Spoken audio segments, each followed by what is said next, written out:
The Her Business by Design podcast is for female business owners looking for inspiration and ideas on how they can elevate their leadership and level up their business and profits. We explore all aspects of business ownership with a particular focus on empowering women to be strong leaders by providing them with the knowledge to cultivate a positive and productive business culture. So join us, Elaine Richards and Tamara Lloyd, founders of Business by Design Duo, for inspired chats with our favourite female business owners to uncover their journey, tips and ideas to help you in business. Well, happy birthday, Tamara Lloyd. How are you? Very well. You're looking fabulous for 21. I know. I am all of 21 and some. Yes, happy birthday to us. We are celebrating our 21st podcast, believe it or not. Yes, it's been a fun journey. We love doing our podcast, so it's obviously something we're going to continue to do. Not sure about all these the equipment. Yeah, if you jump onto our YouTube, you'll see that we're wearing party hats today. So why not? It's a little bit challenging with the mic and the what do you call it, the headset. Yeah, but that's okay. We'll do the best we can. I don't know if they'll stay on for the whole potty, but anyway. We'll see how we go. But the things we do. Happy 21st. Yes. Who thought we'd get there? I know. It's been a blast. But I'd love to try and say some embarrassing things about you now because it's like our 21st and all, but that's not what we're doing. But that would have been fun.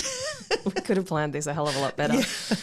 Yeah. So today I thought for our 21st little celebration of our potty, I thought I would we received a request, believe it or not. I know. It's nice when you get emails, people actually listening to your podcast. But this listener has asked us to discuss a topic around surveying and surveying your team and how best to implement and use the surveys to improve the culture inside yours or our business or for our listeners. So yeah, I think it's a great topic and a really, really good question. So and this is something we've actually done quite a bit of in our own business, but we've also started doing it in a few other businesses that we've been working with. So I think it's a fabulous topic. And if you're a business owner and you haven't done surveys on your team before, I think you'll find this is something, if you do it well, that can sort of revolutionise your business to some degree. Oh, absolutely. And I think you need to be mindful of how you roll it out to your team because I think not everyone wants to be surveyed. And I think there's two ways about, that you could certainly roll out the surveys. And we would like to discuss those with you today and share our opinions and thoughts and tips and work out how best to utilise the data and the information that you get because there's no point in doing these sorts of things if you're not going to use it. And I think that's the thing. If you do the surveys and then you actually don't make any changes or improvements or discuss it, then there's no use doing them. In fact, it's probably worse to do it and then do nothing than not doing them at all. It's like the planning days. So 2 types of surveys. How would you first suggest you embrace the team or get the team on board? So on the 2 surveys, there are obviously the confidential ones and the open surveys. So I think it depends what you're trying to achieve. I think there are 2 very different things. If you have a business and culture-wise there are a lot of issues, or if you're a business coach and going into a business and there's a lot of issues, I think, if you really want to get down to the issues, I feel a confidential one is the way to go because I think people are going to be more honest, they're going to feel less judged, and then you'll sort of really be able to hopefully pull out the real issues. So I firstly, I think that's the first one, and if there's some major issues in there or some things you want to uncover around a certain area and you feel that people won't be honest if they're that they're who they are. And then the other type is obviously one that's more open, which is more probably, the sorts of questions you might be asking in those are sort of ideas around ways to improve the business, how are they feeling, from 1 to 10 potentially, or, things around how they enjoy the business and, improvements they'd like to make. And also the other thing that we sort of talked about before the podcast is obviously what their career-wise they would like to be doing. Yeah. I mean, these are all things you can kind of ask in when you do a review and things like that. But I think for them to sit down and fill this in before with a bit of time, I think they're going to get more information. Although in saying that, we did used to do it this sort of thing too before we did reviews with staff members. They'd self-review themselves and have some of these topics. Self-reflection is important, I think, to have growth inside your business and personal growth for your staff or your team. And I agree, I think you should do both, but I also think understanding your team, and as you grow, you need to look at and forecast where you need new staff. And I think that when, if we've had in our business a lot of staff that have started in one position and worked their way up, or they've crossed over into different areas of the business. And I guess if we don't stay in tune and in touch with our team, we would not pick up on those things. And the staff might go, oh, well, I feel like I've achieved everything I can here, and then they might look elsewhere. So if they're great staff and you don't want them leaving, and absolutely, you've not had, and sometimes it's a time thing too, as terrible as this sounds. If you're a busy business owner, a survey, if it's well done, it can be a quick way of getting a snapshot, and you can quickly identify any sort of issues or anyone you quickly need to speak to so that you're not losing them, or you can say, hey, I noticed that you're interested in this. Let's talk, because, that's something that I could see you doing in the future. So rather than them filling the survey and then a month later leaving, you can quickly pick up on it, because, and have that discussion to at least let them know that, hey, you understand and you're open to that idea of them progressing into a certain area. Yeah, as an example, they may have been in the business for 3 years and they started as a junior, and now they're, a bit more senior, but they're looking for that real head of department or, the leadership role. You can capture that in a survey, and then you can start putting the wheels in motion to start planning and working one-on-one or buddying up with someone else in your business. And then the staff member will see that you're invested in them, which I think is vital and important. Absolutely. And certainly lacking. We've always said that. And then from there, they can start to make changes. They might go and do a course. You might, through your network or your corporate, we had a great corporate team that provided a lot of training. You can start to, communicate with them on different options available through the corporate team to upskill them and educate them and teach them. Or they might want to jump in and do our leadership camp or something. That's right. I think the other thing we did, because we had a business coach, so I think even before you came on as a business partner, I had actually worked out that, or we discussed it, or survey, I can't recall now, but I knew you were wanting to do a bit more. And Ross was working with you one-on-one, our business coach. So there's different ways that you might be able to, and that I'm assuming, I guess, ask a question, how did that make you feel that you were then had that access to that? Well, for me to go and invest in someone like that would be quite an expensive exercise. So that, along with the amount of training that was available through our corporate team, was unbelievable. So yes, I felt valued, and I hadn't experienced that or had that with other businesses that I'd worked in. And for so many opportunities that were presented through working at Ray White versus what I was doing previously, there was no training, there was no care, no consideration. I'd never had a survey. They weren't interested. Yeah. And the number of times that you'd go to them and say, hey, whatever, and you walk out and you're like, well, that was a waste of time. Yeah. So I feel like these surveys, time effective. Yeah. But the open surveys, I think, they should be really positive, the open surveys. I mean, it doesn't mean there won't be some negativity that comes back in there, but they should be looking for proactive ideas and understanding what they want in their future. Oh, 100%. It's not a bitch session. No, not at all. But I think you need to digest it, then discuss it with your team or your leaders in your team. And you might pick up something that's like quite urgent, and you might need to nip that in the bud and address that really quickly.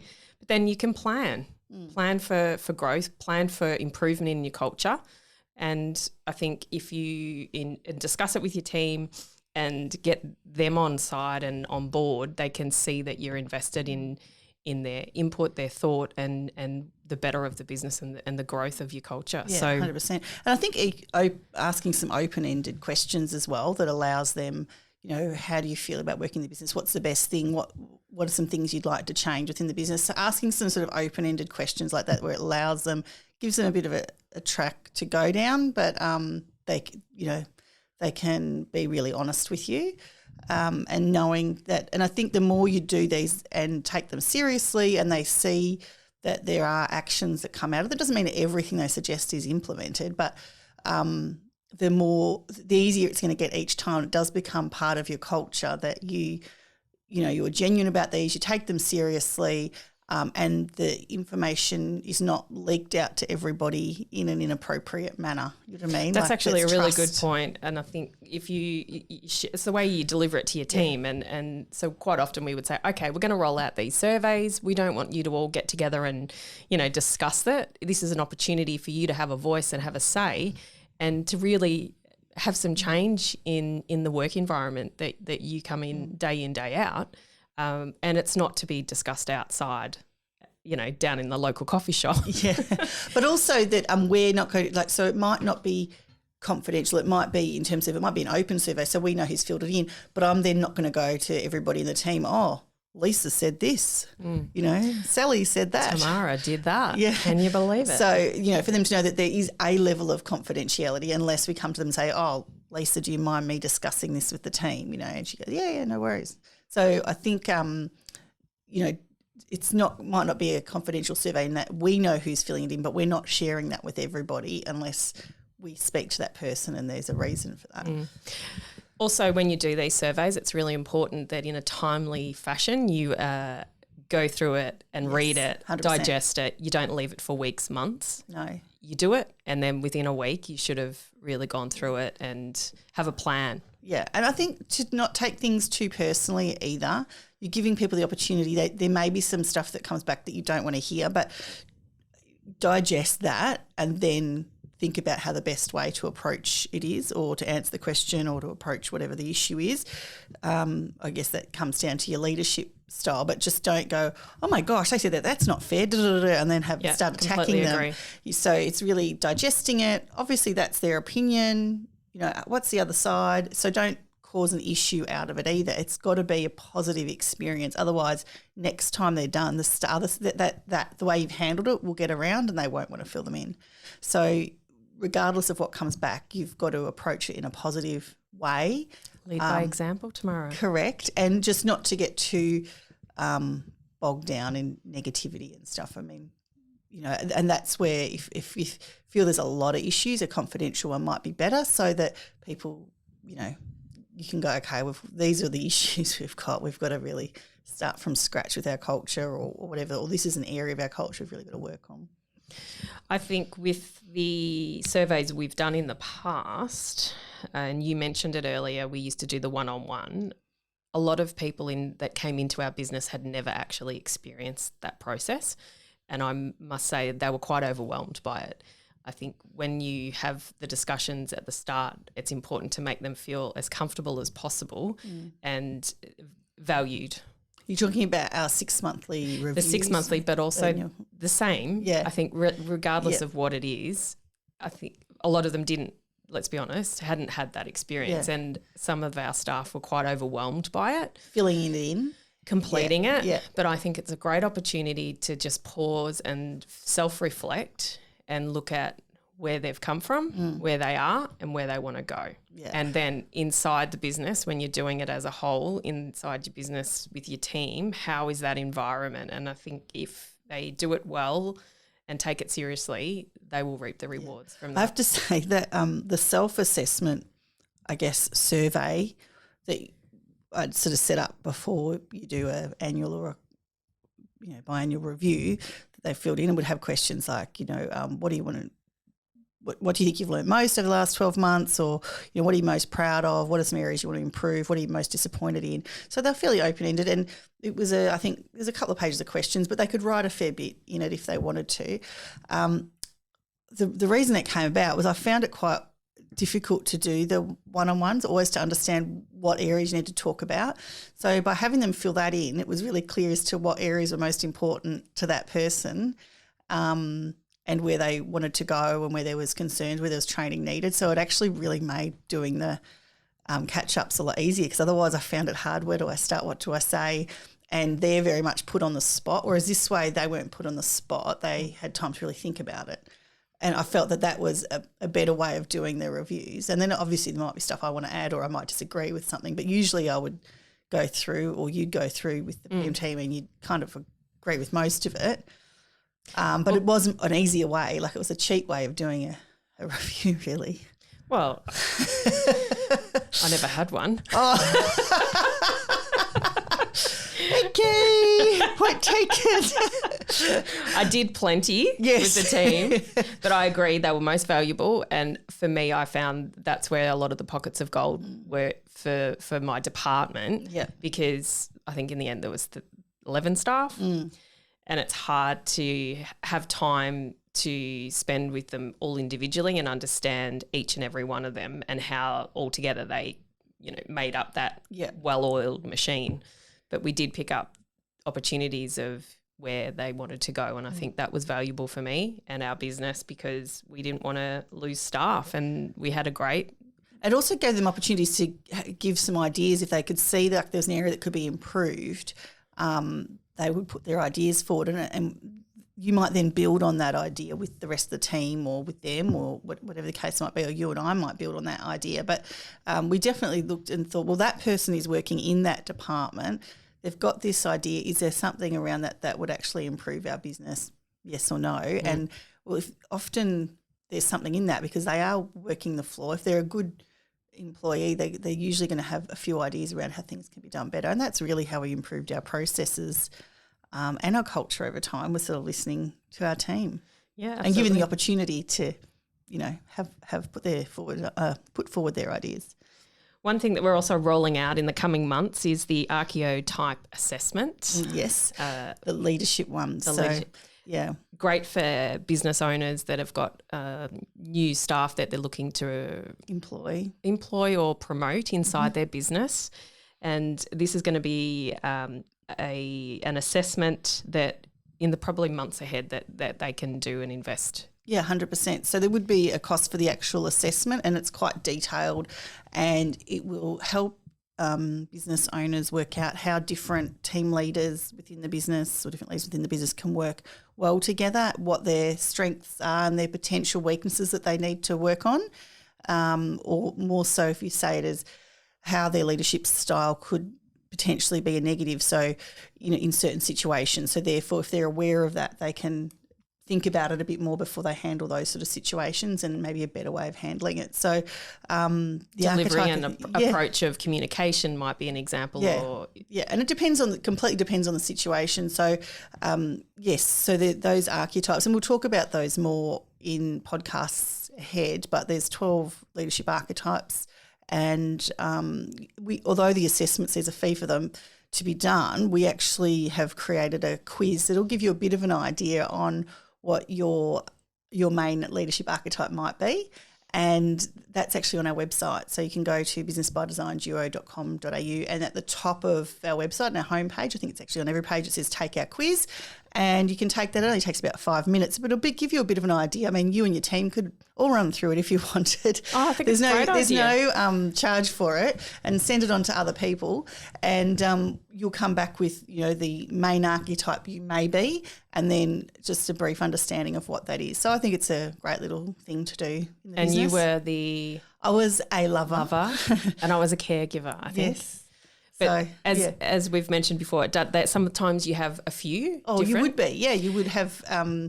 In fact, you can have aspects of all of them, but it's trying to find what your sort of main few are. And if you do the full assessment, it gives you 3 or 4 top ones, but our quiz just gives you what might be your top one. Well, I think today's topic, I hope for our listener that did request the survey update, or how to go about it and how it can really improve your culture. I hope there's been some tips there that's been beneficial. I highly recommend that all business owners should do surveys with their staff. 100%. And also look to roll them out for their clients. Yeah, and that's another topic, I think, in the future. Another topic. But if you've got any questions or want to know how we've rolled them out, you can certainly reach out to us, give us a call, shoot us an email. But we'd be happy to help and support you in any way. Absolutely. Wonderful. Well, great to see you again. Happy birthday again. 21. You look fabulous. I know. Have a great day. You too. See ya. Thank you for tuning in, and congratulations on getting to the end. If you loved this episode, why don't you hit the subscribe button, share this podcast with a friend, and leave a review. Reviews and referrals are the best way to help a small business. If you are interested in downloading any of our free business resources, go to businessbydesignduo.com.au and click on the Business Resources tab. We're Elaine and Tamara, and we can't wait to have you back for our next episode. You can connect with us on socials, Business by Design Duo, or go to our website, businessbydesignduo.com.au. Have an amazing day.